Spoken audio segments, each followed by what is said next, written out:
نحمدہ و نصلی علی رسولہ الکریم اما بعد فاعوذ باللہ من الشیطان الرجیم بسم اللہ الرحمن الرحیم سبح للہ ما فی السماوات و ما فی الارض وهو العزیز الحکیم یا ایھا الذین آمنوا لم تقولون ما لا تفعلون کبر مقتا عند اللہ ان تقولوا ما لا تفعلون ان اللہ یحب الذین یقاتلون فی سبیلہ صفا کأنہم بنیان مرصوص وَإِذْ قَالَ مُوسَىٰ لِقَوْمِهِ يَا قَوْمِ لِمَ تُؤْذُونَنِي وَقَدْ تَعْلَمُونَ أَنِّي رَسُولُ اللَّهِ إِلَيْكُمْ فَلَمَّا زَاغُوا أَزَاغَ اللَّهُ قُلُوبَهُمْ وَاللَّهُ لَا يَهْدِي الْقَوْمَ الْفَاسِقِينَ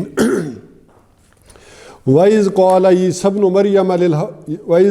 عِيسَى ابْنُ مَرْيَمَ يَا بَنِي إِسْرَائِيلَ إِنِّي رَسُولُ اللَّهِ إِلَيْكُمْ مُصَدِّقًا لِمَا بَيْنَ يَدَيَّ مِنَ التَّوْرَاةِ وَمُبَشِّرًا بِرَسُولٍ يَأْتِي مِن بَعْدِي اسْمُهُ أَحْمَدُ فَلَمَّا جَاءَهُم بِالْبَيِّنَاتِ قَالُوا هَٰذَا سِحْرٌ مُّبِينٌ وَمَنْ أَظْلَمُ مِمَّنِ افْتَرَىٰ عَلَى اللَّهِ الْكَذِبَ وَهُوَ يُدْعَىٰ إِلَى الْإِسْلَامِ وَاللَّهُ لَا يَهْدِي الْقَوْمَ الظَّالِمِينَ يُرِيدُونَ لِيُطْفِئُوا نُورَ اللَّهِ بِأَفْوَاهِهِمْ واللہ متم نورہ ولو کرہ الکافرون صدق اللہ العظیم رب اشرح لی صدری ویسر لی امری واحلل عقدۃ من لسانی یفقہوا قولی آمین یا رب العالمین۔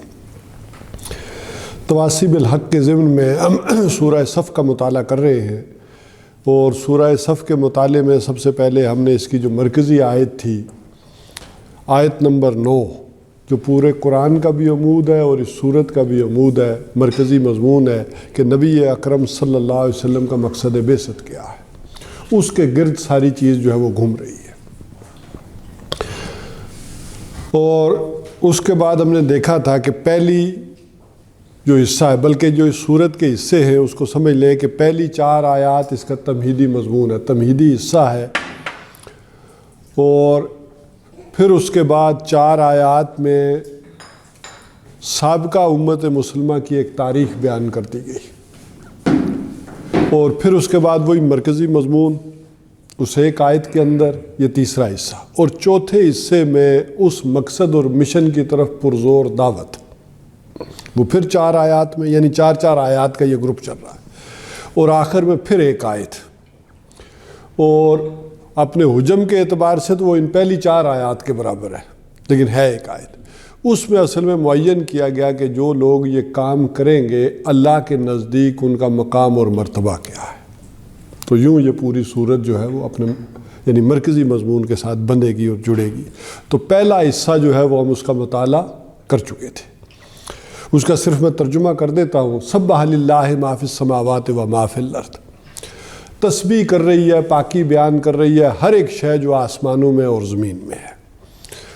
یہاں اس کے بیان کرنے کا مقصد یہ تھا کہ تم بھی اپنی زندگی کا مقصد یہی نہ بنا لو کہ محض جو ہے وہ تسبیح اور تحلیل ہو، یا افلاک کی وسعتوں میں تکبیر مسلسل، یا زمین کی آغوش میں تسبیح و مناجات، یہ مذہب ملا و جمادات و نباتات، یہ تو سارے ہر ایک شے کر رہی ہے۔ تم نے اسی کو اگر سمجھ لیا ہے تو تم سے کچھ اور بھی چاہیے۔ ز نوری سجدہ میں خوائی، ز خاکی بے شزاں خوائی۔ تمہیں ہم نے اشرف المخلوقات بنایا ہے، فرشتوں سے تو ہم نے بنایا ہی عبادت کے لیے تھا، سجدے کے لیے، وہ کر رہے ہیں، تم سے زیادہ کی ڈیمانڈ ہے۔ وَهُوَ الْعَزِيزُ الْحَكِيمُ، اور وہ حکمت والا ہے، زبردست ہے اور حکمت والا ہے۔ یعنی اگر اس نے یہ سارا اپنا کام اپنی اس زبردستی میں کرنا ہوتا تھا تو پھر شیطان کو بھی کوئی ہمت نہیں آگے سے چونچراں کرے۔ اللہ شیطان کو بھی آرڈر کرے کہ جاؤ میرے دین کا کام کرو، اور رکاوٹیں ختم تو ختم، شیطان کی کیا مجال ہے کہ آگے سے کوئی بات کر سکے۔ لیکن وہ حکیم ہے، اس نے یہ سارا نظام اور یہ اس کی حکمت کا تقاضا، اس نے تمہیں اختیار دیا ہے، ایک چوائس دی ہے، ایک اشرف المخلوقات بنایا۔ اب اس کے بعد آئی تھی بات، یا ایھا الذین آمنوا لم تقولون ما لا تفعلون، اے وہ لوگوں جو ایمان لائے ہو کیوں وہ بات کہتے ہو جو کرتے نہیں۔ اس پہ ہم نے تفصیلی گفتگو کی تھی کہ یہاں اصلاً مراد اس مشن کے حوالے سے، ویسے عام روٹین میں بھی ہے، عام انداز میں بھی ہے، بندہ وہ بات کرے کچھ اور، کہے کچھ اور، یہ قول و فعل کا تضاد یہ کسی طرح بھی درست بات نہیں ہے. لیکن ہم نے دیکھا کہ بعض مقامات پر یہ بات درست بھی ہوتی ہے کہ ایک آدمی سگریٹ پی رہا ہے, اسے سگریٹ کے ذرا نشہ لگ گیا ہے, لیکن اس کے نقصانات کو جانتا ہے, لیکن اس کے باوجود وہ منع کرتا ہے تم نہ پینا, مجھے آگاہی ہے. تو یہ کوئی ایسی غلط بات نہیں ہے کہ ایک آدمی اگر وہ ہیروئن کے نشے میں مبتلا ہے, شراب میں, تو دوسرے کو منع کر سکتا ہے کہ یہ بھائی بری بات ہے, بری شے ہے, ٹھیک ہے میں نہیں چھوڑ سکتا لیکن بری شے, ٹھیک ہے اثر کم ہو جائے گا. لیکن یہاں اصل میں مقصد تھا کہ دعویٰ تمہارا کیا ہے, حضور صلی اللہ علیہ وسلم سے محبت کا اور اس مشن کے ساتھ وابستگی کا اور ایمان کا. اور ایمان کا تقاضا ہے کہ جس مقصد کے لیے حضور صلی اللہ علیہ وسلم نے زندگی صرف کی ہے تم بھی کرو. اگر یہ نہیں کر رہے ہو تو یہ کہہ کچھ اور رہے ہو, کر کچھ اور رہے ہو. کبر مقتا عند اللہ ان تقولوا ما لا تفعلون. تو اللہ کے نزدیک نہایت ہی بیزاری والی بات ہے کہ تم دعوے کچھ اور کرو اور کرو کچھ اور. اس پر ہماری گفتگو ہو چکی. ان اللہ یحب الذین یقاتلون فی سبیلہ صفا کانہم بنیان مرصوص. تو جو ٹارگٹ ہے اور جو مشن ہے وہ اچھی طرح سے سمجھ لو کہ اللہ کو تو محبت ہے اپنے ان بندوں سے کہ جو اس کی راہ میں سیسا پلائی ہوئی دیوار بن کر صفیں باندھ کر قتال کرتے ہیں منظم ہو کر. یعنی اصل جو شے ہے اس جگہ پر تمہیں جانا ہے, اس کے مراحل کیا ہیں, آغاز کیا ہے, کہاں تک پہنچنا ہے وہ, لیکن ٹارگٹ آدمی کو پتہ ہو. لَوَدِدْتُ أَنْ أُقْتَلَ فِي سَبِيلِ اللَّهِ. حضور نے فرمایا میری بھی شدید خواہش ہے کہ میں اللہ کی راہ میں مارا جاؤں.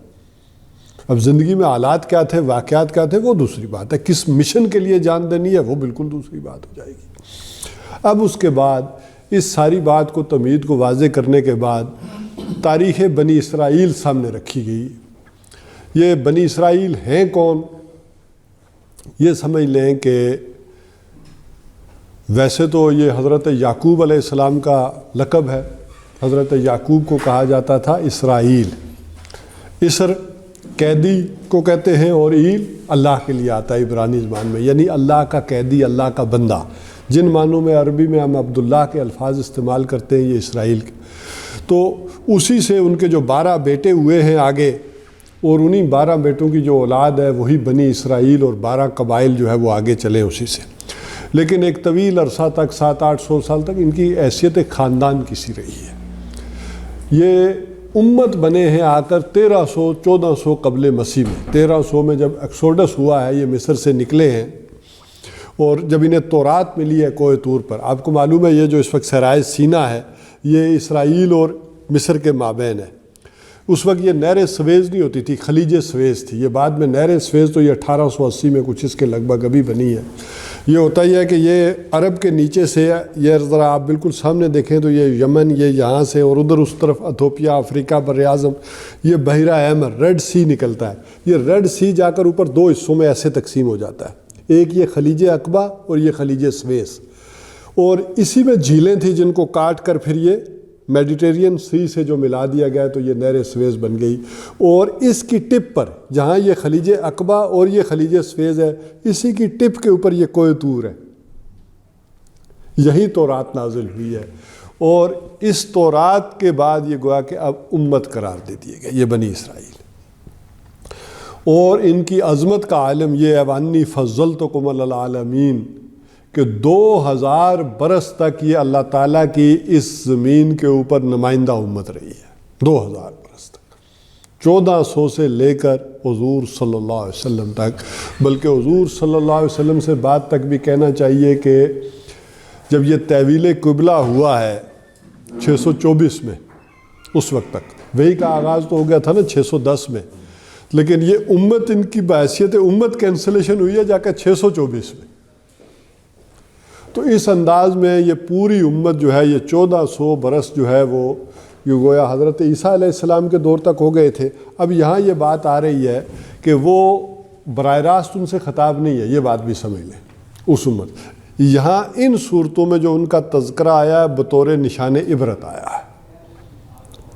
مسلمانوں سے خطاب یہاں مسلمانوں سے ہے اس صورت میں, لیکن ان کی ایک تاریخ کی جھلکیاں دکھا دی گئیں کہ انہوں نے اپنے اس مشن کے ساتھ کیا کیا.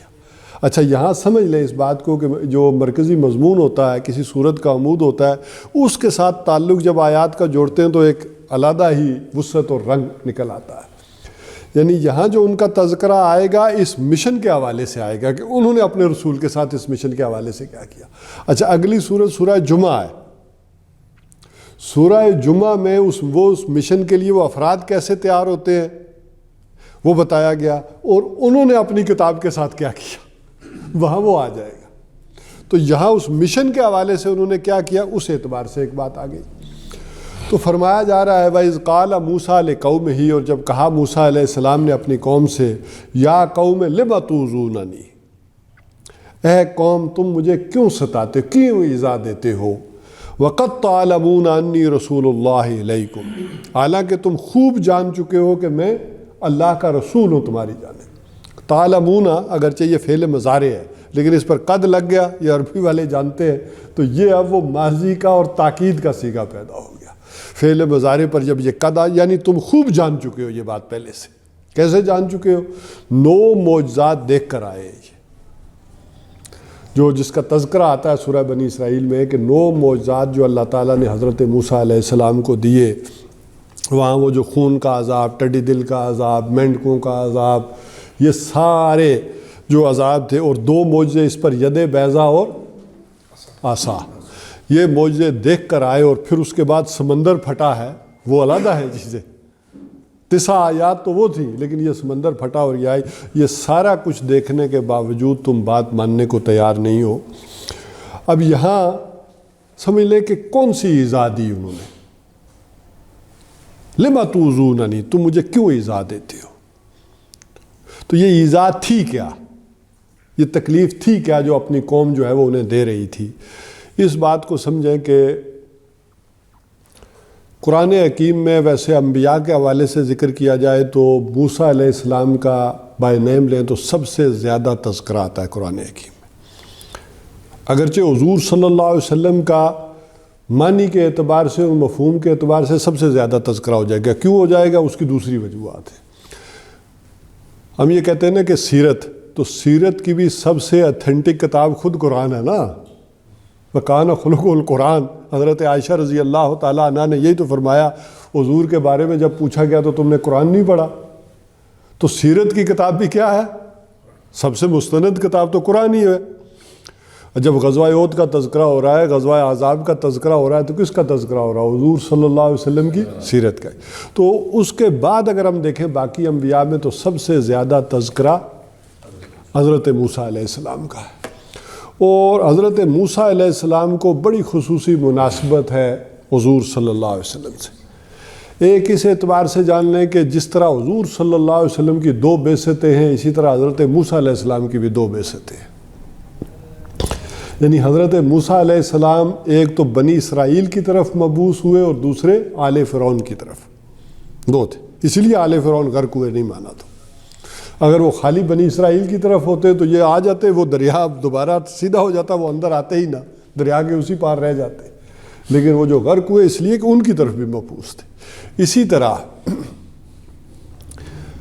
حضور صلی اللہ علیہ وسلم کی ایک بعثت ہے خصوصاً الی عرب، اور ایک ہے کافۃ للناس بشیرا و نذیرا، ایک ہے کل نوع انسانی کی طرف۔ تو یہ بات بھی بڑی ملتی جلتی ہے، دونوں چیزیں جو ہے وہ 2 بعثتیں ادھر 2 بعثتیں ادھر، اور جو حالات اور واقعات یہ ہیں کہ یہ تسلسل جو چلا ہے تو اسی تسلسل کی کنٹینیوٹی کے اوپر جا کر حضور صلی اللہ علیہ وسلم آ رہے ہیں، اور انہی تعلیمات کو گویا آگے بڑھایا ہے، مکمل بھی ہوئی ہے اور ان میں وسعت بھی آئی ہے، ارتقا بھی ہوا ہے۔ تو بہرحال 555 کے قریب تقریباً آیات ہیں کہ جو حضرت موسیٰ علیہ السلام کے متعلق قرآن حکیم میں آئی ہے۔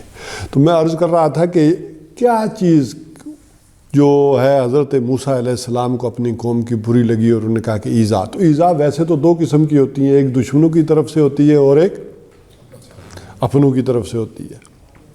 وہ ہے نا کہ چھوڑا نہیں غیروں نے کوئی ناوو کے دشنام، چھوٹی نہیں کوئی اپنوں سے طرز ملامت، نہ اس عشق نہ اس عشق پہ نادم ہے دل، مگر ہر داغ ہے اس دل میں بجز داغ ندامت۔ تو اس طرح کا معاملہ ہے، غیر تو کرتے ہی کرتے ہیں، وہ اظہار ثانی غیروں سے کی طرف سے ہوئی حضور صلی اللہ علیہ وسلم پر بھی ہوئی، آپ کو جو ہے وہ اجری پھینکی گئی، پتھر مارے گئے، یہ ساری اظہار ثانیاں ہی تھیں۔ اور ایک ایزار ثانی جو اپنوں کی طرف سے ہوتی ہے وہ کیا ہے، اس کی پھر دو قسمیں کر لیں جو اپنوں کی طرف سے ہوتی ہے. ایک ہے ذاتی حیثیت میں اور ایک ہے اس مشن کے حوالے سے. ہمیں یہاں ذرا ڈیفائن کرنا ہوگا کہ یہاں کس حوالے سے ایزار ثانی کی بات ہو رہی ہے. تو ذاتی حوالے سے کیا ہے، جیسے حضرت موسیٰ علیہ السلام پر بھی انہوں نے الزام لگا دیے. سورہ احزاب کے آخر میں آتا ہے کہ اللہ تعالیٰ نے انہیں ان سب سے مبرہ کر دیا. وہ چاہے قارون نے کوئی پیسے دے دلا کے کسی عورت سے کوئی الزام لگا دیا تھا، یا ان کے جسمانی نقائص کے بارے میں کوئی باتیں مشہور کر دی تھیں، وہ اللہ تعالیٰ نے مختلف انداز میں ان کو جو ہے وہ اوپن کر دیا کہ درستی ہو گئی. یا جیسے حضور صلی اللہ علیہ وسلم کا واقعہ افک لے لیں. اب یہ کوئی غیروں نے تو نہیں کیا تھا نا، یہ اہل ایمان نے، مسلمانوں ہی کی طرف سے یہ الزام لگایا گیا اور اس میں مسلمان ہی ملوث ہوئے. وہ کتنی دکھ ہوا، تکلیف ہوئی حضور صلی اللہ علیہ وسلم کو. اسی طرح مال غنیمت کی تقسیم کے اوپر بھی آپ کے اوپر وہ ایک الزام لگا. تو یہ اپنوں کی طرف سے ایزار ثانی ہوئی. لیکن یہاں کون سی ایزار ثانی ہے؟ لما توزوننی، تم مجھے کیوں ایزا دیتے ہو؟ یہاں اصل میں اس مشن کے متعلقہ ہے کہ اگر تم میرا اس مشن میں ساتھ نہیں دے رہے ہو تو اس سے بڑھ کر کوئی تکلیف دہ بات نہیں ہے. اور یہاں وہ کون سی تکلیف تھی، اس حوالے سے ذرا پچھلی آیت سے اور پوری صورت کے مرکزی مضمون سے جوڑیں تو پچھلی آیت ہم پڑھ آئے کیا، ان اللہ یحب الذین یقاتلون فی سبیلہ صفا کانہم بنیان مرصوص. تو جب حضرت موسیٰ علیہ السلام نے ان سے کہا کہ آؤ اللہ تعالیٰ نے ایک بات لکھ دی ہے تمہارے لیے فلسطین کو، تو آؤ کیا کرو، وہاں پر جنگ کرو. تو پوری قوم نے 6 لاکھ قوم نے کیا جواب دیا، فَاذْهَبْ أَنْتَ وَرَبُّكَ فَقَاتِلَا إِنَّ هَاهُنَا قَاعِدُونَ. تم لڑو اور تمہارا رب لڑے، ہم تو یہاں بیٹھے. اچھا، یہ ساری چیزیں حضرت موسیٰ علیہ السلام کی معجزے دیکھے، سارا کچھ دیکھا. اچھا، حالانکہ کس عذاب میں تھے؟ ذرا آپ اندازہ کریں کہ وہ آل فرعون ان کے بچوں کو بھی ذبح کرتے تھے. کئی سینکڑوں کی تعداد میں یہ احرام کی چٹانوں کے تھلے آ کر کچلے جا رہے تھے، مارے جا رہے تھے. اچھا، لیکن پھر حضرت موسیٰ علیہ السلام کے ساتھ یہ کہاں صحرا میں لے آئے ہو؟ اچھا، اس سے اچھا تو وہی غلامی تھی، کھانے کو تو ملتا تھا. اب غلام قوم کا مزاج یہ ہو جاتا ہے، وہ کھانے پہننے اور تو اللہ نے من و سلوہ. یہاں پیاسے مر گئے موسیٰ، وہاں مصر میں چلو فرعون کے ڈنڈے تھے، پانی تو تھا نا، پانی تو پیتے تھے. پانی اللہ تعالیٰ نے کہا یہ لو 12 چشمے چٹان میں سے، وہ بھی معجزات دکھا دیا. اچھا، پھر کہاں کھائیں؟ بھوکے مر گئے. فرعون کھانے کو تو دیتا تھا، امریکہ دے، پاکستان دے، جو مرضی دے، لیکن ہم غلامی کے لیے تیار. اب یہ سارا دیکھ کے ذرا آپ اندازہ کریں، پانی اللہ دے رہا ہے، رزق بھی، من و سلوہ اتار رہا ہے. لیکن جب کہا آؤ جنگ کرو تو فَاذْهَبْ أَنْتَ وَرَبُّكَ فَقَاتِلَا إِنَّ هَاهُنَا قَاعِدُونَ. تم لڑو اور تمہارا رب لڑے، ہم تو یہاں بیٹھے. آپ کی لٹھیا سے، اب یہ معجزوں کی بھی جو عادت پڑ جاتی ہے وہ یہ ہوتا ہے، آپ کی لٹھیا سے 12 چشمے پھوٹ آئے، من و سلوہ اتر آیا، تو فلسطین کیوں نہیں فتح ہو سکتا؟ وہ بھی کرو نا، حکومت ہم کر لیں گے.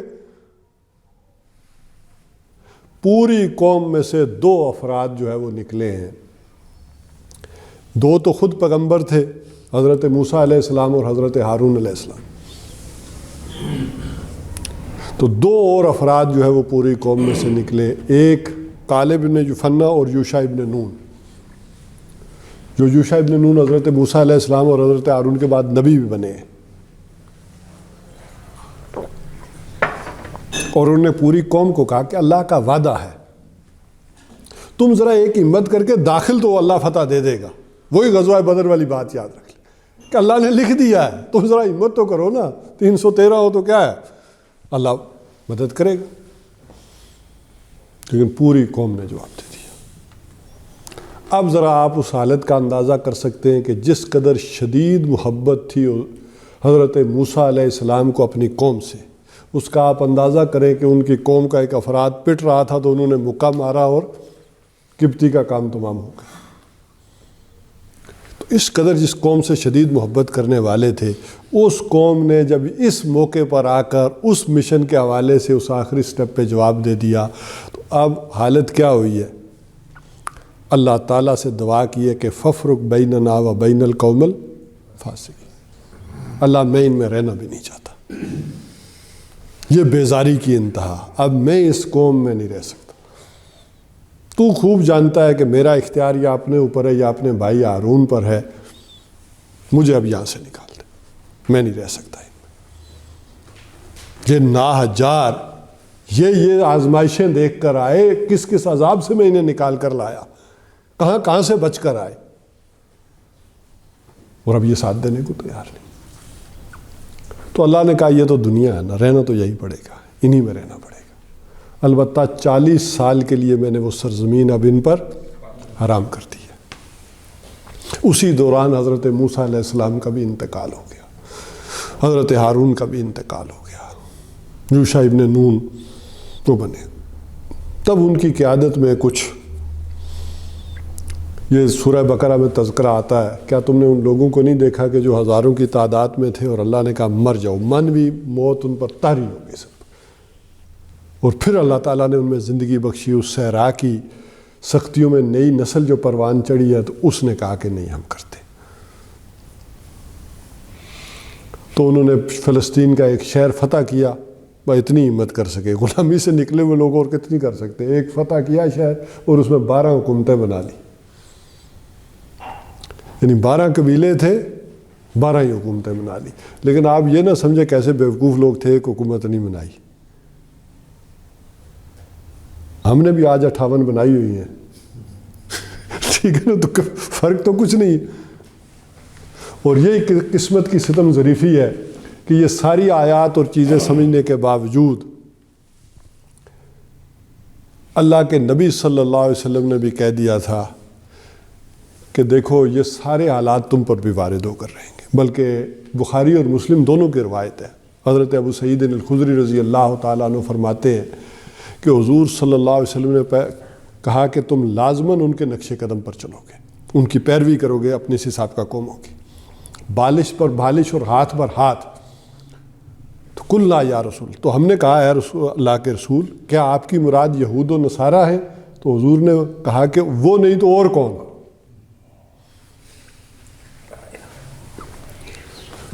اور اسی طرح ایک اور روایت آتی ہے، اس کے اندر غالباً حضرت عمر بن عاص کے پوتے ہیں، ان کے بیٹے بلکہ عبداللہ بن عمر بن عاص، یہ روایت ہے ترمذی شریف کی، اس میں تو آیا ہے لَيَأْتِيَنَّ عَلَىٰ أُمَّتِي مَا أَتَىٰ عَلَىٰ بَنِي إِسْرَائِيلَ خَزْوَ النَّعْلِ بِالنَّعْلِ، میری امت پر بھی وہ تمام حالات وارد ہو کر رہیں گے جو میری یعنی بنی اسرائیل پر تھے، وہ سارے حالات آ کر رہیں گے، ایسے جیسے ایک جوتی دوسری جوتی سے مشابہ، خزو النعل بالنعل، نال آپ کو پتہ ہے وہ گھوڑے کے نیچے لگاتے تھے، تو دونوں جوتیاں جب ملا دیں نیچے سے تو ایک جیسی ہوتی ہیں، سامنے رکھے آپ کو مختلف نظر آئیں گی لیکن تلوے ایک جیسے، ایسی مشابہت ہوگی۔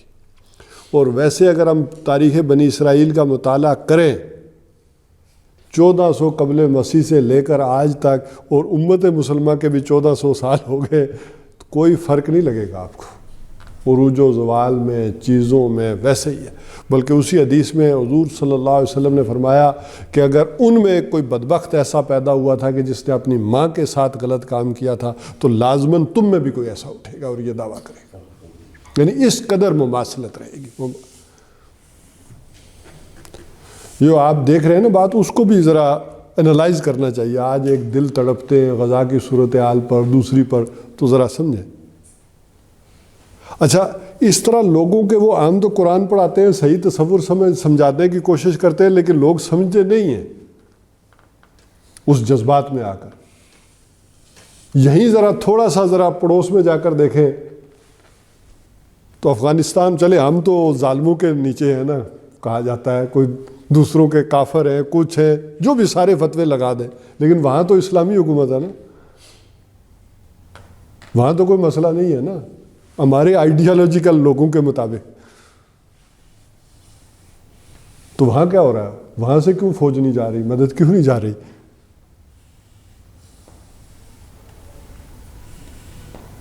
بلکہ وہ تو اپنے لوگ لینے کو تیار نہیں ہے۔ تو سوچنا ہوگا کہ ہمارے تصورات اور چیزیں ہیں اور قرآن حکیم اور سیرت النبی صلی اللہ علیہ وسلم کسی اور تصور کو واضح کریں۔ اسلام اپنی جگہ ہے، لیکن دنیا میں اس وقت جتنے بھی ہیں پاکستان کو چھوڑ کر باقی سارے کے سارے نیشنلسٹ ہیں،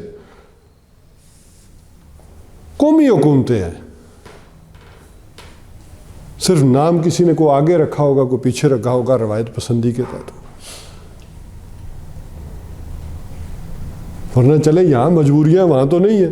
یہ صرف سمجھانے کو کہہ رہا ہوں کہ آدمی اپنے ان تصورات کو درست کرے. تو بہرحال بات آئی اس پر کہ اس امت کے ساتھ، سابقہ امت کے ساتھ ہماری مماثلت بڑی گہری رہے گی، اس لیے یہ بطور نشان عبرت آ رہا ہے معاملہ. تو لما توذوننی، کیوں ستاتے ہو مجھے؟ وقد تعلمون انی رسول اللہ، حالانکہ تم اچھی طرح جان چکے ہو کہ میں اللہ کا رسول ہوں تمہاری جانب. فلما زاغوا ازاغ اللہ قلوبہم، تو جب وہ ٹیڑھے ہو گئے تو اللہ نے ان کے دلوں کو ٹیڑھا کر دیا. واللہ لا یہدی القوم الفاسقین، اللہ ایسے فاسقوں کو زبردستی ہدایت نہیں دیتا. یہ زبردستی کیوں کہا ہے اس کو ذرا ڈیفائن کر لیں. اللہ تعالیٰ کا قانون ہدایت و ضلالت ہے کیا؟ کہ جو ہدایت چاہتا ہے اللہ تعالیٰ اسے ہدایت دیتا ہے، اللہ زبردستی نہیں دیتا.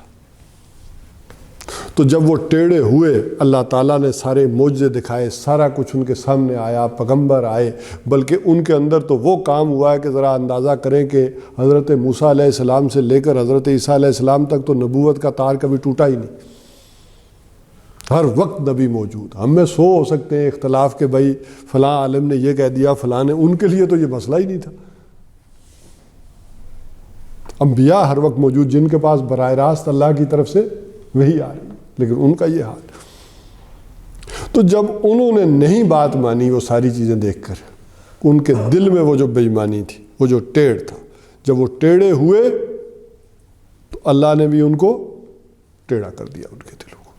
جاؤ پھر اسی طرف جاؤ، پھر فساد دی پھر. اور اللہ تعالیٰ پھر ایسے ناہجار جو قوم ہوتی ہے اسے ہدایت نہیں دیا کرتا. اللہ کا یہ قانون نہیں ہے کہ وہ زبردستی ہدایت دے. آدمی ہدایت چاہے گا تو اللہ تعالیٰ ہدایت دیں گے.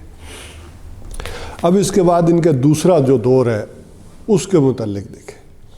وَإِذْ قَالَ عِيسَىٰ ابْنُ مَرْيَمَ یا بنی اسرائیل انی رسول اللہ علیکم.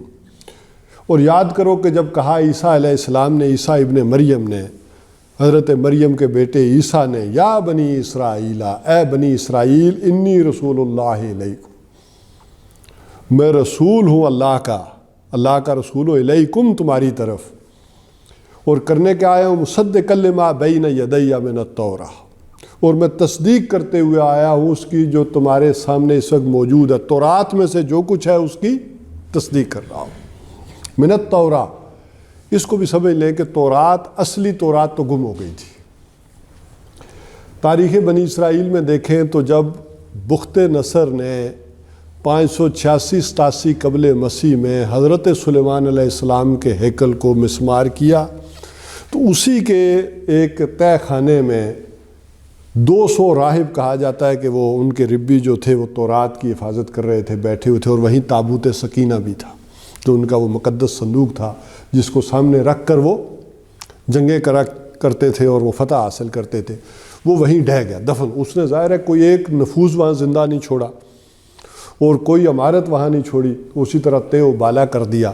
تو جب یہ دوبارہ آئے ہیں اسیری سے نکل کر، بخت نصر کو جب شکست دیا کیخورس نے، تو دوبارہ جب یہ تشریف لائے 100-150 برس کے بعد، تو دوبارہ آباد کاری ہوئی ہے فلسطین کی. تو وہاں پھر یاداشت کی بنیاد پر تورات دوبارہ لکھی گئی. جو جس کو یاد تھا، تو یاداشتوں کی بنیاد پر جو تورات مرتب ہوئی. تو اب اس کے بارے میں بھی حضرت عیسیٰ علیہ السلام کریں کہ تورات میں سے جو کچھ موجود ہے رہ گیا، میں اس کی بھی تصدیق کر رہا ہوں. اس وقت صحیح ہوگا. بعد میں یہ تبدیلیاں کرتے گئے، یہاں تک دیکھ لیں کہ اصلاً تورات کی جو اصلاً لینگویج تھی یا عبرانی ہو سکتی تھی یا سریانی جو ہے، اور یہ عبرانی وہیں. بعض لوگوں کا خیال ہے کہ جو اصل یعنی ادبی زبان تھی وہ تو عبرانی تھی اور بولنے میں سریانی تھی. یعنی جو اس کے ڈائلیکٹکس ہوتے ہیں مختلف، جیسے پٹواری یا ہم پنجابی بولتے تو ہیں لیکن جو لکھنے پڑھنے میں کون سی آتی ہے؟ اردو۔ تو اصل جو ٹیکسٹ والی بک تھی، ادبی زبان تھی، وہاں پر عبرانی تھی، تو وہ اس کا ٹیکسٹ جو تھا وہ عبرانی زبان میں تھا جو نازل ہوئی تورات۔ لیکن دنیا میں عبرانی یا سریانی زبان میں اس وقت کوئی نسخہ موجود نہیں ہے۔ اچھا، حدیث سے ایک شہادت ملتی ہے کہ حضور صلی اللہ علیہ وسلم کے وقت تک یہ تھا، کیونکہ وہ جو ورقہ بن نوفل کی روایت آتی ہے نا کہ حضرت عائشہ رضی اللہ تعالی عنہا، بلکہ وہ حضرت عائشہ ہی کی روایت ہے، عروہ ابن زبیر سے ہے، لیکن نا ایک ہے عبداللہ ابن زبیر، ایک ہے عروہ ابن زبیر، یہ ان کے جو بھائی ہیں۔ تو حضرت عائشہ رضی اللہ تعالیٰ کون ہوئی؟ ان کی خالہ۔ تو وہ اپنی خالہ سے یہ روایت کرتے ہیں، جس کو بخاری نے لکھا ہے یہ کیف کان بدأ الوحی کے اندر، کہ وحی کا آغاز کیسے ہوا۔ تو اس میں بڑی طویل حدیث ہے، پتہ نہیں 1.5-2 صفحوں کی۔ تو اس کے آخر میں انہوں نے لکھا کہ وہ ورقہ بن نوفل وہ شخصیت تھے کہ جن کے پاس حضور صلی اللہ علیہ وسلم کو حضرت خدیجہ الکبریٰ رضی اللہ تعالیٰ عنہا لے کر گئی ہے۔ وہ ایسے شخص تھے کہ اس زمانے میں وہاں پڑھے لکھے لوگ کتنے تھے؟ چند ایک پڑھے لکھے لوگ تھے، لیکن ان میں ورقہ بن نوفل وہ تھے کہ جنہوں نے اس زمانے میں شام میں اور ادھر ادھر گھوم پھر کر علم حاصل کیا تھا، اور اس وقت کے صحیح مذہب عیسائیت پہ تھے۔ وَقَانَ يَكْتُبُ الْإِنْجِيلَ فِي الْعِبْرَانِيَّةِ، وہ انجیل کے اور تورات کے حافظ تھے، اور وہ تورات اور انجیل زبانی عبرانی زبان میں لکھتے تھے۔ ویسے کس زبان میں تھی انجیل؟ عبرانی میں تھی، ٹھیک۔ تو عبرانی زبان میں، اپنی اوریجنل زبان میں ورقہ بن نوفل لکھتے تھے۔ لیکن اس سے اندازہ یہ ہوتا ہے کہ جب حضور صلی اللہ علیہ وسلم آئے تو پھر ان چیزوں کو گم کیا گیا۔ جو اسلام آگے بڑھا ہے تو یہ یہودیوں نے اور عیسائیوں نے ان تورات کو اور انجیل کو گم کیا، لیکن خود بھی گم کر بیٹھے۔ اور پھر اس کے بعد اس وقت جو دنیا میں سب سے قدیم نسخہ مانا جاتا ہے وہ اس کا نہیں، یہ اس کا نہیں، برنباس کی تو وہ مانتے ہی نہیں نا، یہ مانا جاتا ہے اس کا یونانی میں، اس میں جو ہے لینگویج میں مانا جاتا ہے۔ برنباس کا اور ہے، ان کے ہاں چونکہ اناجیل یہ 104 تھی تو 4 کو یہ کینونیکل مانتے ہیں، یہ کہ مصدقہ ہیں، 4 جو ہیں یہ مستند اناجیل ہیں، باقی غیر مستند ہیں۔ تو جو انجیل جو مستند ہیں اس میں جیسے متی کی انجیل ہے، یوحنا کی انجیل ہے، اور کس کی ہے جی، لوکا کی انجیل ہے، مرکز کی انجیل ہے۔ برنباس تو ابھی ملی ہے نا، سمجھے، تھوڑا عرصہ پہلے، اور وہ بھی پوپ کے لائبریری سے، اور الزام لگایا ہے انہوں نے کہ یہ کسی مسلمان نے لکھ کر رکھ دی ہے۔ اچھا، یہ سارے مانتے ہیں عیسائی کہ یہ انجیل کس کی لکھی ہوئی ہے؟ برنباس کون ہے؟ حضرت عیسیٰ علیہ السلام کے حواری ہیں، ان کے صحابی ہیں، لیکن یہ کسی مسلمان نے لیکن یہ ان کا دعویٰ صحیح نہیں ہے اس اعتبار سے کہ مسلمان اگر کوئی لکھتا تو ہمارے کسی بھی لٹریچر میں کچھ نہ کچھ ریفرنس ہوتا، کہیں نہ کوئی بات، اس میں جو کچھ لکھا ہوا ہے وہ ہمارے تاریخی لٹریچر میں کہیں ہے ہی نہیں۔ اس میں تو اصل میں لکھا ہوا ہے وہ واقعہ، خاص کر کے حضرت عیسیٰ علیہ السلام کے ساتھ ہوا کیا اور صلیب کس کو دی گئی۔ وہ لکھتے ہیں برنباس کہ اصل میں ہوا یہ تھا کہ چونکہ اوپر رومن امپائرز کی حکومت تھی، رومن امپائرز کی حکومت تھی، اور پومپی، جنرل پومپی نے اس پہ چونکہ انہوں نے بغاوت کی تھی، کوئی حملہ کیا تھا تو قبضہ کر لیا تھا پورے۔ حضرت عیسیٰ علیہ السلام جب آئے تو جیسے یہاں انگریز کی حکومت تھی ویسے وہاں رومیوں کی تھی، یہاں جیسے مذہبی آزادی تھی وہاں انہوں نے بھی مذہبی آزادی دے رکھی تھی، مذہبی عدالتیں بھی آزاد تھیں، اوپر ان کی حکومت تھی۔ اور اس مذہبی حکومت میں چونکہ فتوے یہ دیتے تھے، عمل درآمد رومن امپائرز کرواتی تھی، فوجی ان کے تھے، وہی سارا کچھ کرتے تھے، تو فتویٰ یہ دیتے تھے۔ تو اس میں ہوا یہ تھا کہ انہوں نے، یہودیوں نے فتویٰ یہ دیا کہ حضرت عیسیٰ علیہ السلام چونکہ ظاہر ہے بنی اسرائیلی ہے، پیدائشی مسلمان ہے، جبکہ پیدائشی مسلمان ہے تو انہوں نے جادو سیکھا ہے، چونکہ یہ جو کچھ کر رہے ہیں احیاء موتا ہے، یہ جو ہے خلق ہے، حیات خلق ہے، تو یہ تو سارے کے سارے کیا ہیں؟ اللہ تعالیٰ کے افعال ہیں۔ اتنی بڑی کام ہے، کم باذن اللہ، اور پرندے کو پھونک مارنا، مادرزاد اندھے کو درست کر دینا، تو یہ تو جادوگری ہے۔ اور وہ کہتے تھے یہ جو روحوں کا سردار ہے، وہ جو کالی روحوں کا سردار ہے، بدروحوں کا، یہ ان کے ساتھ رہتا ہے۔ وَأَيَّدْنَاهُ بِرُوحِ الْقُدُسِ، قرآن کہتا ہے نہیں وہ نہیں ہے۔ کون تھے؟ ذرا یہ ساری ہسٹری پتہ ہو نا تو پھر پتہ چلتا ہے کہ قرآن کیا رہا ہے۔ جب قرآن یہ کہتا ہے وَأَيَّدْنَاهُ بِرُوحِ الْقُدُسِ، ہم نے ان کی تائید کی جبریل علیہ السلام سے، روح القدس سے۔ تو ان کا کہنا یہ تھا کہ ان کے ساتھ کیا ہے؟ وہ بدروحوں کا سردار ہے جو یہ سارے کرواتا اور کرتا ہے، جیسے دجال ہوگا۔ تو اس پر انہوں نے کہا چونکہ یہ پیدائشی مسلمان تھے اور مسلمان ہو کر انہیں جادو سیکھا تو جادو تو کفر ہے، تو لہٰذا یہ کیا ہو گئے؟ مرتد ہو گئے، اور مرتد ہو گئے تو واجب القتل ہے۔ اچھا، یہ ساری شرائع سماویہ میں مرتد کی سزا قتل رہی ہے، اس سے بھی سمجھ لیں۔ یہ عیسائی اور یہودیون جو آج یہ پیٹتے ہیں نا، ذرا شیطان کی گمراہی دیکھیں کہ انہی کے فتوے، اور آج یہ مسلمانوں پر الزام لگاتے ہیں کہ مرتد کی سزا یہ ظالمانہ فعل ہے، حالانکہ تاریخ میں انہوں نے یہ فتوے خود دیے ہوئے۔ تو انہوں نے کہا یہ مرتد ہو گئے تو واجب القتل ہے۔ لہٰذا جب انہوں نے فتویٰ دے دیا، اور جب فتویٰ دیا ہے تو اس پر انہوں نے یہ کہا کہ اب عمل درآمد کس نے کرنا تھا؟ رومیوں نے کرنا تھا، ان کی آپ کہہ لیں عملداری تھی۔ تو رومیوں نے، حالانکہ وہ جو جرنل تھا اس کا، مجھے وہ گورنر جو تھا ان کا رومیوں کا، اس نے پس و پیش سے کام لیا کہ میں نہ ہی کروں۔ اس نے کہا میری معلومات کے مطابق عیسیٰ ایک نیک آدمی ہے۔ اچھا، انہوں نے پھنسانے کی بڑے اور طریقوں سے بھی حضرت عیسیٰ علیہ السلام کو کوشش کی۔ مثلاً انہوں نے کہا کہ یہ عورت ہے شادی شدہ، اب یہ شادی شدہ عورت ہے اور یہ خود اقرار کر رہی ہے کہ بدکاری میں ملوث رہی ہے، زنا کا ارتکاب ہوا اس سے۔ اچھا، عورت بھی کوئی نیک تھی، اس نے کہا مجھے پاک کر دے۔ تو ان سب نے جا کر حضرت عیسیٰ علیہ السلام سے پوچھا آپ ذرا بتائیں کہ زنا کی سزا کیا ہے شادی شدہ خاتون کی یا مرد کی؟ تو انہوں نے وہی بتائی کہ اس کو پتھر مار کر سنسار کر دیا جائے۔ اچھا، اب ذرا اس چیز کو سمجھیں، آج کیا ہمارے اور ان کے حالات ایک ہی جیسے، وہ بھی 1400 برس بعد اسی کیفیت میں تھے، ہم بھی آج 1400 برس بعد۔ اب آپ میں سے کوئی آج یہ سزا دے سکتا ہے؟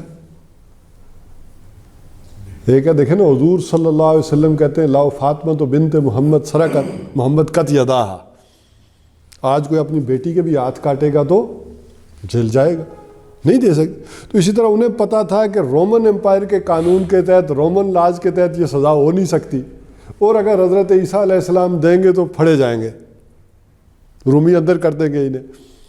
تو یہ سارے ٹیکٹس انہوں نے کی۔ حضرت عیسیٰ علیہ السلام نے کہا کہ جی یہ کر دو، اس کی سزا رجم ہے۔ اب جب انہوں نے حضرت عیسیٰ سے یہ فتویٰ لے لیا تو اس کا مطلب کیا تھا کہ یہ عمل درآمد ہوگا تو اب یہ پھنسیں گے۔ لیکن حضرت عیسیٰ علیہ السلام نے کہا جی کہ یہ بالکل یہی سزا ہے، لیکن اس کو پہلا پتھر وہ مارے جس نے خود کوئی گناہ نہ کیا۔ مجمع تو سارا آ گیا، پہلا پتھر وہ مارے جس نے خود گناہ نہیں۔ اب انہیں پتا تھا کہ اگر ہم میں سے کسی نے مارا تو حضرت عیسیٰ علیہ السلام تو وہ بھی بتا کے آتے ہیں جو کھا کر آئے ہو اور جو چھوڑ کے آئے ہو، تو یہ تو بتا دیں کہ تم نے وہ گناہ کیا ہے، ننگا کر دیں گے۔ لہٰذا کسی کی ہمت نہیں آئی، سارے بھاگ گئے، عورت اکیلی میدان میں کھڑی رہ گئی، بچ گئے۔ اب پھر انہوں نے یہ ساری چال چلی۔ اچھا، اس میں تاریخ میں بیان کروں گا تو بڑی طویل باتیں اور بھی آ جائیں۔ پہلے انہوں نے حضرت عیسیٰ علیہ السلام کو مان لیا، حضرت مریم کو بھی کہا کہ یہ کہاں طوفان لے آئی ہو، جب ان کی گود میں بچے نے کہا قال انی عبداللہ تو مان تو گئے۔ لیکن جب انہوں نے یہ الٹے ہیں، خاص کر بیت المقدس میں جا کر ان کے بینچ الٹے ہیں، جہاں یہ سودی کاروبار وہاں مسجد میں بیٹھ کر کرتے تھے، اس کے بعد انہوں نے کہا کہ پلاننگ کی کہ ان کا بندوبست کرنا چاہیے۔ پھر ان کا الزام لگایا کہ اتنی بڑی گستاخی کہ مسجد میں آ کر ہمارے ممبر الٹ رہا ہے، یہ تو ولد الزنا ہے معاذ اللہ۔ انہوں نے پھر یہ الزام لگایا اس بنیاد، اور یہ انہوں نے پھر جب یہ پلاننگ کی کہ انہیں پھنساتے ہیں، تو اب یہ مرتد کا فتویٰ قرار دے کر انہوں نے جب کہا تو اعلیٰ رومی گورنر نے یہ بات کی کہ کسی طرح یہ ٹل جائے معاملہ، کہ اس نے ہمارے لا کو تو کبھی چھیڑا نہیں، پرامن شہری ہے۔ اچھا حضرت عیسیٰ علیہ السلام کو یہ اکساتے کہ آپ رومنس کے خلاف بغاوت کرو کہ پہلے خود تو صحیح ہو، پہلے اپنا آپ درست کرو، اپنا عمل صحیح کرو، پھر جا کے کرنا۔ اسی کشاکش میں وہ ان کی عید کا دن آ گیا رومن امپائرز کی۔ ان کے گورنر نے کہا کہ ہماری عید کا دن ہے اور ہم اپنی عید کے اوپر ایک قیدی رہا کرتے ہیں، اور میرے پاس تمہارے 2 مجرم ہیں، ایک بروبا ڈاکو ہے اور ایک عیسیٰ ہے علیہ السلام، تم بتاؤ دونوں میں سے کس کو چھوڑو؟ ان کا بروبا کو چھوڑ دو، ڈاکو کو اس کو نہ چھوڑنا۔ اب اس نے کہا ٹھیک ہے، بلکہ وہ آتا ہے واقعات میں، اس میں وہ چلمچی منگوائی اور ہاتھ دھوئے، اس نے کہا کہ میں اپنے ہاتھ حضرت عیسیٰ کے خون سے دھوتا ہوں، یہ ان کا فتویٰ ہے، مجھے یاد بھی نہیں لگتا۔ اس میں یہ ہوا چونکہ اس زمانے میں کوئی کیمرے اور نادرہ تو ابھی قیام میں آیا نہیں تھا تاکہ وہ فوٹو اور بایو ڈیٹا ہوتا، تو وہ فوجی تو نہیں پہچانتے تھے۔ اس نے جب کہا کہ گرفتار کرو، ٹھیک ہے ان کا فتویٰ ہے تو کرو، تو وہ حضرت عیسیٰ علیہ السلام کے حواریوں میں سے ایک نے غداری کی، جوڈاس نے۔ جوڈاس نامی جو حواری تھا اس نے کہا کہ میں تمہیں بتاؤں گا۔ اچھا وہ بھی دیکھیں تو وہ بھی بڑا دلچسپ معاملہ ہے، میں آپ کو کھولوں تو آج کے حالات کے مطابق ہی آئے گا۔ وہ بھی ان میں سے کچھ بنی اسرائیل کے کچھ گروپ پہاڑوں کے اندر ٹریننگ کر رہے تھے، وہ ان کی TTP تھی اس وقت، وہ ٹریننگ کر رہے تھے، اور جوڈاس ان میں سے ایک تھا جو ادھر بھی ایمان لے آیا تھا، وہ کہتا تھا ادھر صحیح ہے، اچھا جذبات میں ادھر چلا جاتا تھا اور کیفیات میں ادھر ہوتا۔ اچھا ہوا یہی کہ اس نے پھر کہا کہ حضرت عیسیٰ علیہ السلام کے منہ سے جو بات نکلتی ہے نا، جو پوری ہو کر رہتی ہے، اگر انہیں میں رومن سے سزا دلوا دوں کہ سولی چڑھیں گے، بددعا کریں گے، تو یہ رومن نہیں بچتے، اس لیے اس نے غداری کی۔ تو جب جوڈاس نے رومی دستے کو کہا میں بتاتا ہوں حضرت عیسیٰ کہاں ہے، اب یہ وہ بات ہے جو برنباس کی آپ کہہ رہے تھے کہ اس کے اندر لکھی کہ جوڈاس آیا ہے اور اس نے کہا دیکھو رات کا وقت ہے، تو اندر جو ہے وہ حضرت عیسیٰ علیہ السلام ایک باغ کی کوٹھری میں تھے، اس دن وہ سو رہے تھے، میں جاؤں گا اندر ان سے مخاطب ہوں گا، او مائی ماسٹر، تو جس شخص کو بھی میں کہوں اے میرے آقا، سمجھ لینا یہی ہے، تو میری نہ بتانا، جیسے ہوتا ہے جاسوسوں کا، تم اتنے میں اوپر سے آ جانا، تو میں ہم کلام جس سے ہوں گا میرے آقا، تو اس کو پکڑ لینا۔ یہ گیا، باقی وہ 11 جو تھے باہر سو رہے تھے کوٹھڑی کے باہر، یہ اندر گیا دروازہ کھول کے کوٹھڑی کے اندر گیا ہے، تو حضرت عیسیٰ علیہ السلام وہاں کوٹھڑی کے اندر موجود تھے، تو کوٹھڑی کی چھت پھٹی ہے باغ میں، وہ جو جھونپڑی تھی، حضرت جبرائیل علیہ السلام برنباس کہتے ہیں کہ نازل ہوئے اور حضرت عیسیٰ علیہ السلام کو زندہ اٹھا کر آسمانوں پر لے گئے، اور جاتے جاتے جوڈاس کا چہرہ حضرت عیسیٰ علیہ السلام جیسا کر کے، تو وہ تو چلے گئے اوپر، اور جو ہی حضرت وہ جوڈاس جو تھا نا وہ باہر بھاگا، اس سارے عمل کو دیکھ کر گھبرا کر جب باہر بھاگا ہے، اس ہڑ بونگ میں اتنے والے باہر والے سارے اٹھے، تو باہر والوں نے تو اسے جوڈاس کو کیا پتا میرے ساتھ کیا ہو چکا ہے، جبریل کیا کر گئے، تو باہر والوں نے کہا آقا کیا بات ہے، سب نے آقا پکارا، ادھر سے رومی دستہ دروازے پر تھا، انہوں نے پکڑ لیا۔ اور برنباس یہ کہتے ہیں کہ وہ صلیب جو ہوئی ہے اصل میں جوڈاس کو ہوئی ہے، حضرت عیسیٰ علیہ السلام کو صلیب نہیں ہوئی۔ وَمَا قَتَلُوهُ وَمَا صَلَبُوهُ یقیناً، وَمَا قَتَلُوهُ یقیناً، ایک بات یقینی ہے کہ وہ قتل وَلَٰكِنْ شُبِّهَ لَهُ، شکل بھی حضرت عیسیٰ کی ہو گئی تھی جوڈاس کی، جی شکل بھی، یہی میں کہہ رہا ہوں، جوڈاس کی شکل حضرت عیسیٰ علیہ السلام کی ہو گئی، اور وہ باہر بھاگے تو باہر کے صحابیوں نے تو سمجھا حضرت عیسیٰ ہی ہے، انہوں نے پکارا آقا کیا بات ہے، تو وہ چلے گئے۔ البتہ عیسائیوں کا کہنا یہ ہے، مسلمانوں کا عقیدہ تو یہ ہے کہ وہ ڈائریکٹ آسمانوں پر چلے گئے، انہیں سولی دی نہیں گئی، کیونکہ قرآن بھی کہتا ہے، عیسائی یہ کہتے ہیں کہ نہیں سولی دی گئی تھی، ان میں سے بعض پھر فرقے ہیں کہ سولی پر سے اٹھائے گئے یا مر گئے تھے، سولی سے جب وہ پھینک دیے گئے تو دوبارہ زندہ کر کے اللہ نے اٹھائے، لیکن یہ کامن ہے کہ عیسائیوں کے ان کی زندہ اٹھا دیے گئے۔ تھوڑی سی غور کرنے والی ہے، ان کی آزمائش کا آپ عالم دیکھیں، انہوں نے دیکھا ہے حضرت عیسیٰ کو, وہ شکل تو حضرت عیسیٰ کی تھی, وہ ڈے ٹو ڈے ان کو جانتے تھے, ان سے انٹریکٹ کرتے تھے, ان کو ملتے تھے, وہ تو تھے جانتے تھے یہ عیسیٰ ہے. شکل اگر بدل گئی ہے تو کسی اور کی ہو گئی ہے, ان کو کیا پتا, ان کو تو نہیں پتا. کہتے ہیں کہ نہیں کیا شبہ کیا, کہ انہوں نے تو ایکچولی دیکھا ہے کہ یہ حضرت عیسیٰ مسلم ہوئے ہیں, ولیکن شبہ اوپر چلا گیا. تو آزمائش تو بہت ہوئی, بہت بڑی. ویسے تو اگر اللہ تعالیٰ کی مہربانی اور اس کا فضل نہ ہو تو ذرا میں کہوں گا کہ ایک لمحے کو آپ اپنے آپ کو ان کی آزمائش کو چھوڑے, اپنے آپ کو مکہ میں رکھ کر دیکھیں اور ان سارے حالات و واقعات کو پڑھیں تو کم از کم میں تو کانپ جاتا ہوں. میں ہمت نہیں پاتا کہ میں کیسے ایمان لے آتا وہاں سارے ماحول میں, کیسے ان باتوں پر ہے. اللہ تعالیٰ کا ہی فضل ہو سکتا ہے. ان کی والدہ کی آزمائش دیکھیں, وہ پریگننٹ ہو گئی ہے, کوئی مانے گا کبھی کائنات کو مان سکتا ہے, مان سکتا ہے کوئی نہیں مانا, وہ خود کس تو واقعتاً یہ بہت بڑی آزمائش تھی, بہت بڑی. بہرحال تو وَإِذْ قَالَ عِيسَىٰ ابْنُ مَرْيَمَ يَا بَنِي إِسْرَائِيلَ إِنِّي رَسُولُ اللَّهِ إِلَيْكُمْ مُصَدِّقًا لِمَا بَيْنَ يَدَيَّ مِنَ التَّوْرَاةِ, میں تصدیق کرتے ہوئے آیا ہوں اس میں سے جو تورات میں سے ہے. وَمُبَشِّرًا بِرَسُولٍ يَأْتِي مِن بَعْدِهِ اسْمُهُ أَحْمَدُ. اب دو کام, ایک جو تمہارے سامنے ہے تورات, اس کی تصدیق کر رہا ہوں, اور مستقبل کے حوالے سے ایک رسول کی پیشن گوئی کر رہا ہوں. اچھا یہاں سمجھ لیں کہ بعد میں یہ ہوا, بلکہ مائیکل آرٹ نے یہ لکھا ہے, ڈاکٹر مائیکل آرٹ کا, ہم نے وہ جو مرکزی آیت تھی اس کا مطالعہ کرتے ہوئے اس کو تفصیلات میں نے بتائی تھی, اس نے یہ لکھی ہے بات کہ جب تک حضرت عیسیٰ علیہ السلام موجود تھے, عیسائیوں کی مطلب یہ عیسائیوں کا سٹیٹس بنی اسرائیل کے ایک فرقے سے زیادہ نہیں تھا, بنی اسرائیل کا ایک حصہ تھے.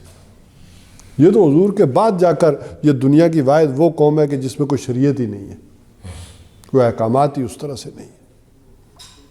یہ تو بعد میں انہوں نے, ورنہ حضرت عیسیٰ علیہ السلام کے وہ الفاظ آج بھی لکھے ہوئے ہیں کہ بلکہ وہ مٹا نہیں سکے, کوئی رہ گئے ہیں ان سے, پتہ نہیں کس طرح سے رہ گئے انجیل سے, کہ don't think I have come to destroy law, ہرگز مت یہ گمان کرنا کہ میں شریعت موسوی کو منسوخ کر رہا ہے, وہ تم پر اسی طرح لاگو رہے گی. تو اس حوالے سے سمجھے کہ ایک ہے تصدیق آگے, ایک تو وہ تھا تورات کی تصدیق کر رہا ہوں, اور تورات کی تصدیق میں پھر دو باتیں سمجھ لیں. تورات میں سے جو کچھ ہے اس کی تصدیق کر رہا ہوں. تورات میں اب پیشنگویاں تھیں حضرت عیسیٰ علیہ السلام کی آنے کی, کہ میں اس کا مصداق بن کر آیا ہوں, کیونکہ تورات میں ہے کہ تمہارا ایک نجات دہندہ آئے گا. حضرت موسیٰ علیہ السلام نے تورات میں انہیں بتایا ہے کہ تم اس عذاب سے نکلو گے, تمہارا ایک نجات دہندہ, بہت بڑا ایک نجات دہندہ آئے گا. اچھا ہوا یہی کہ ان کو نجات تو حضرت عیسیٰ علیہ السلام نے دلانی تھی, یا اگر ان پر ایمان لے آتے تو سچویشن وہی تھی. یہی وجہ ہے کہ حضرت عیسیٰ علیہ السلام کے بعد یہ مایوس ہو گئے اور انہیں پھر بغاوت کی, انہوں نے جی ایچ کے اوپر حملہ کر دیا. گورنر ہاؤس پر فلسطین میں جو رومن گورنر ہاؤس تھا, بلکہ اس گورنر کو بھی انہوں نے قتل کیا. اسی کی پاداش میں پھر وہ آیا ہے ٹائٹس رومی, وہاں سے روم سے پھر جنرل آیا ہے ٹائٹس رومی, جس نے آ کر پھر ان کا یہ جو آج تک کا اشر کیا ہے. ٹائٹس رومی نے آ کر 6-7 مہینے لگے ہیں صفائی میں, لیکن اس نے آ کر پھر کوئی نہیں چھوڑا پھر جنگ کے قابل آدمی وہاں یعنی فلسطین میں. اور جو باقی بچے تھے ان سے کہا کہ اگر زندہ رہنا چاہتے ہو نا تو اس ساری سرزمین شام سے دفع ہو جاؤ, یہاں کسی آدمی کو میں زندہ نہیں چھوڑوں گا. ذرا آپ اندازہ کر لیں کہ ایک دن میں اس نے, جس دن وہ فلسطین داخل ہوا ہے, مورخین کہتے ہیں کہ 1,33,000 قتل کیے.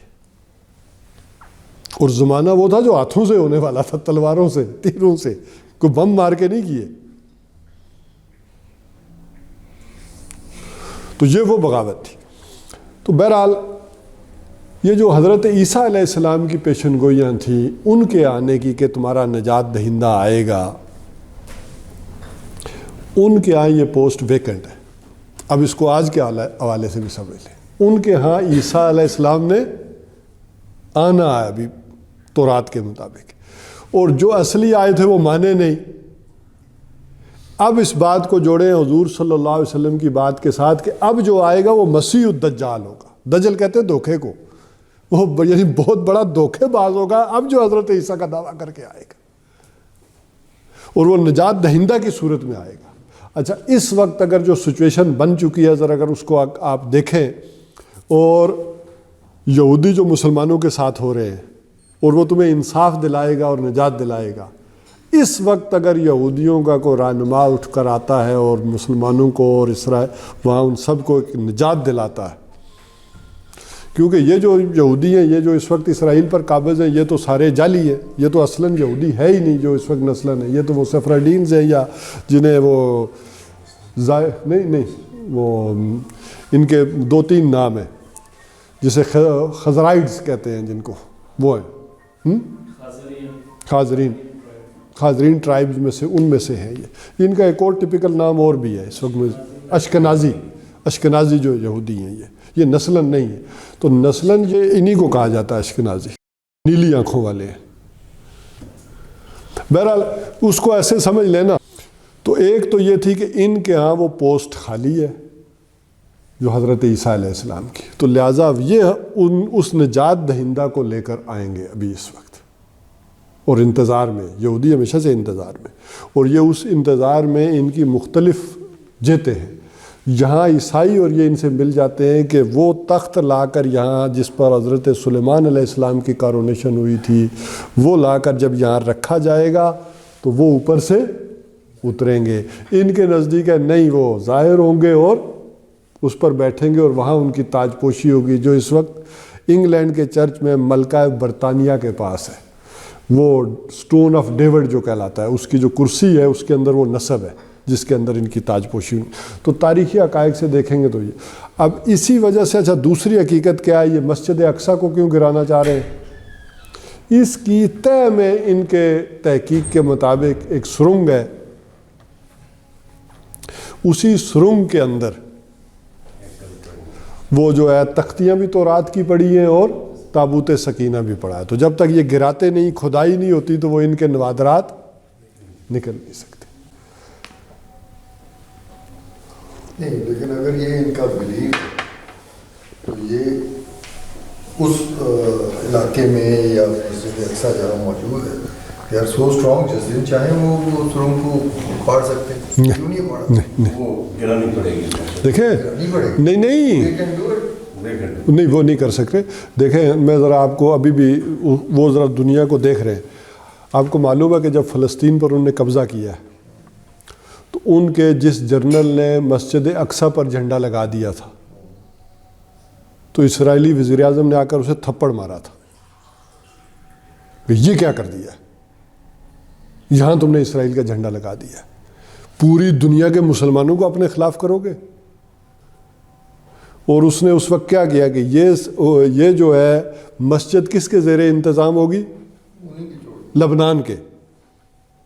آج بھی یعنی لیگلی وہ کس کے زیر انتظام ہے؟ یا جس کو جیسے انتظام ہوتی ہے، جیسے میں آپ کو سمجھانے کو کہتا ہوں مسجد کمیٹی کون ہے؟ وہ لبنان کی ہے، اس کی حکومت کے زیر اثر ہے اور وہ چلے گی۔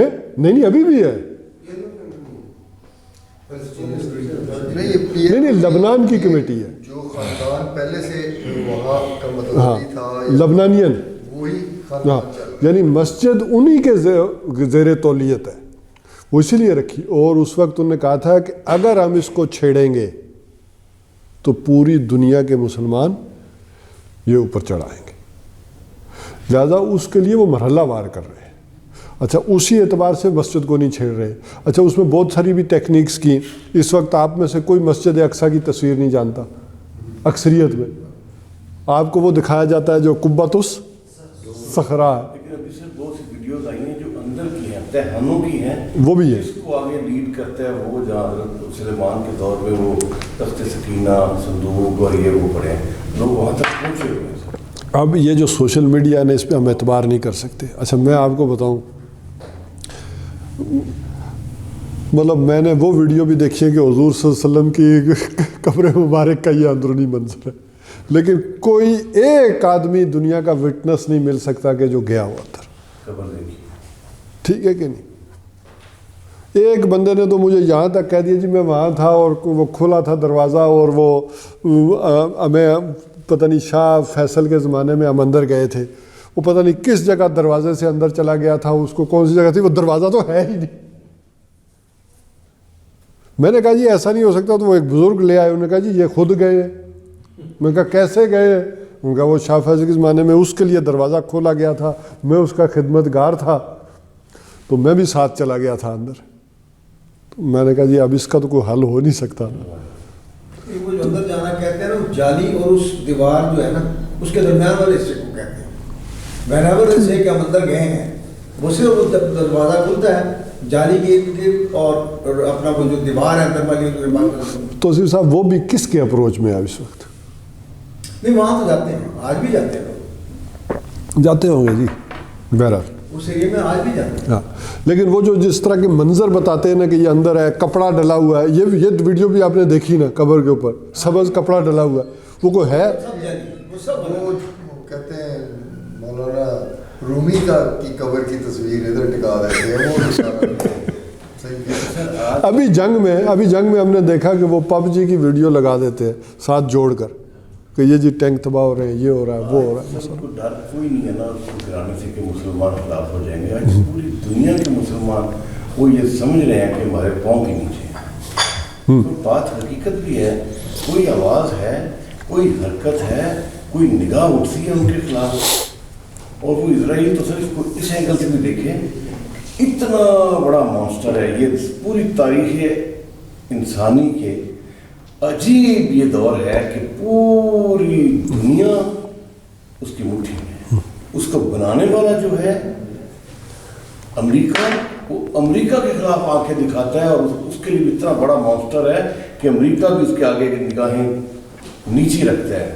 اس کی مثال وہ یو ایس ایس لبرٹی، ان کا ایک جہاز تھا امریکہ کا، 67 کی وار میں انہوں نے تباہ کیا ہے، کچھ نہیں ہوا، امریکن پریزیڈنٹ سے پٹا کے رہ گیا ہے۔ بہرحال وہ تو امریکن سربراہ میں سے بھی کسی کی ہمت نہیں بنتی، وہ چونکہ اقبال نے کہا تھا کہ فرنگ کی رگے جہاں پنجائے یہود میں ہے، وہ تو ان میں سے پتہ نہیں کس طرح کینیڈی واحد صدر تھا جو کیتھولک تھا، جو آ گیا تھا، اور اس نے اپنے سامنے یہ رکھا کہ یہ فیڈرل ریزروز، یہ جو یورپ سے بھی جنگ عظیم دونوں کے بعد سونا اور یہ سارا اکٹھا ہوا تھا نا، جس کے مقابلے میں اس نے ان کی ہیلپ کی تھی اور سونا سب سے لے لیا تھا، تو وہ سونا ایک ان کے ایک قلعے میں رکھا ہوا ہے فیڈرل ریزروز کے طور پر، اور اسی کی بنیاد پر انہیں ڈالر، بعد میں خیر اس کو بھی ڈیٹیچ کر دیا تھا، لیکن وہ سونا جہاں رکھا ہوا ہے جس کو کہتے ہیں کہ بہت بڑا سونے کا ڈھیر ہے اور یہ ہے، تو یہ شکوک و شبہات پیدا ہوئے کہ پتہ نہیں وہ ہے بھی ہے کہ نہیں ہے، یہ نکال کے لے گئے۔ تو کینیڈی نے یہ کہا کہ اگلی صبح میں اس کا دورہ کروں گا، خود وزٹ کروں گا۔ صبح پھر وہ زندہ نہیں تھا، گولی مار دی تھی اس کو۔ تو کبھی کسی امریکن صدر کی بھی جرت نہیں ہوئی، کسی اس صدر نے بھی آج تک یہ فیڈرل ریزرو کو نہیں دیکھا۔ بہرحال ہمارا وقت زیادہ ہو گیا ہے، میں دیکھ رہا تھا کہ 6:45 ہونے کو ہیں، اور آیت ہم جو ہے نا وہ 1:30 کی کر سکے ہیں، باقی کو اس کو کلوز کر کے تھوڑا سا ترجمہ کر دیتے ہیں، اور پھر اس کو آئندہ کے اوپر جو ہے وہ تشریح جو ہے وہ کرتے ہیں۔ تو ذکر ہو رہا تھا دوسری ان کی جو تاریخ ہے، پھر اس کے بعد حضور صلی اللہ علیہ وسلم کے دور میں ان کی کیا ایکٹیویٹی رہی ہے، وہ پھر اگلی 2 آیات میں آئے گا جو انشاءاللہ العزیز اگلی دفعہ پڑھیں گے۔ اس وقت اس آیت کو مکمل کر لیں۔ وَإِذْ قَالَ عِيسَىٰ ابْنُ مَرْيَمَ، اور جب کہا عیسیٰ کے بیٹے مریم نے، یا بنی اسرائیل، اے بنی اسرائیل، اسرائیل کے بیٹو، انی رسول اللہ علیکم، میں اللہ کا رسول ہوں تمہاری جانب، مصدقا لما بین یدی من التوراہ، میں تصدیق کرتے ہوئے آیا ہوں تورات کی جو اس میں سے ہے، یا میں تورات کی تصدیق ہوں، میں اس کا مصداق بن کر آیا ہوں، وَمُبَشِّرًا بِرَسُولٍ یَأْتِی مِن بَعْدِی اسْمُهُ احمد، اور میں تمہیں مبشراً، بشارت دینے والا، ایک خوشخبری سنانے والا ہوں ایک رسول کی جو میرے بعد آئیں گے، جن کا نام نامی احمد ہوگا۔ اچھا یہ تورات کی اگر آپ آیات علیحدہ سے پڑھیں اور خاص کر یوحنا کی جو ہے تو اس میں بڑی تفصیل کے ساتھ حضرت عیسیٰ علیہ السلام نے حضور کے متعلق جو ہے وہ باتیں کی ہیں. اس کا اندازہ کچھ نہ کچھ ہم اگلی دفعہ جو ہے وہ تورات کی کچھ آیات سے جو ہے وہ آپ کو سناؤں گا. فلما جاءہم بالبینات، پھر جب وہ آئے ان کے پاس بڑی واضح نشانیاں لے کر، معجزات لے کر، یعنی وہ معجزات ان کے پاس تھے کہ جن کی کوئی نظیر باقی نہیں ملتی.